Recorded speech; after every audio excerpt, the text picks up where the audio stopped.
Tahle zakázka nám zabrala více než 3 měsíce. Pracovali jsme na kulturním domě ve Vroutku a jednalo se o městskou zakázku.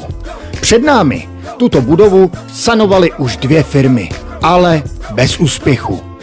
Budova měla dlouhodobé problémy s vlhkostí, takže jsme museli začít chemickými injektážemi, které zabrání vzlínání vody ve zdivu.